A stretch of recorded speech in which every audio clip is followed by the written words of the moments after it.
Hi everyone, this is Mr. Kong. This is my chemistry revision series, and today's topic is on salts. Now, this is an overview. We'll look at what salts are, how they are formed, the solubility of the various salts, and finally, we'll look at some ways to prepare salts. So, what exactly are salts? Salts are all around us, and they generally are ionic compounds that consist of two things, namely the positive ion as well as the negative ion. Our classic example is sodium chloride and ACl, which consists of two ions. The cation is Na plus and the anion is Cl minus. Now all your salts consist of both the cation as well as the anion, and they generally end their names. The names generally end with four words: chloride, nitrate, sulfate, and carbonate. So how are salts formed? Now these are some examples of reactions that will produce salts. You may pause or take a screenshot of this to summarize how salts are formed in the various reactions. And in addition, the four kinds of salts, general kinds of salts, are formed from three or more acids. And in general, hydrochloric acid will form your chlorides, nitric acid will form nitrate, and for the sulfates, of course, it will be sulfuric acid. Now we come to this solubility of salts because different salts have different solubility.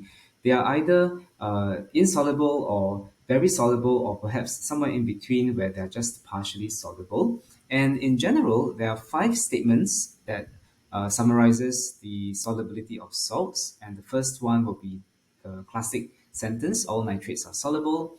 And for chlorides, there are two that are insoluble, all other chlorides are soluble. For sulfates, the three that are insoluble will be calcium sulfate, lead sulfate, and barium sulfate, and all other sulfates will be soluble. And finally, for carbonates, they are all insoluble except for three of them, which is the spar carbonates. So sodium carbonate, potassium carbonate, and ammonium carbonate. And this means that all spar salts are soluble. And that is a summary of the solubility of salts.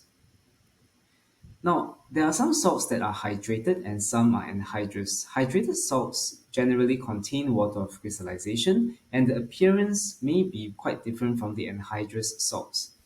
As you can see in this diagram, the hydrated salt is blue in color, whereas the anhydrous salt without any water of crystallization is white in color. Now we come to this preparation of salts portion, and we have to ask ourselves two questions. The first question is the salt soluble or insoluble? And the second question is, the salt, does it actually contain spar ions? And the answers to these two questions will determine the method of preparation for the various salts. The very first method, before that, this is the flowchart. And I think before we go into the three methods, we are going to just take a pause and to think about, these four salts, which method is exactly used to prepare the salt. I hope you have had some time to think about them. Now, these are the answers to the four salts that were featured. And now we'll come to the first method of salt preparation, which is for precipitation. And this is the method for insoluble salts. The key thing about this method is that you have to use two solutions. One solution that contains the cation and the other solution that contains the anion. And these two solutions, when mixed together, they will give you the solid insoluble salt, and you can obtain it by filtration. And this is the flowchart that shows you how these steps can take place.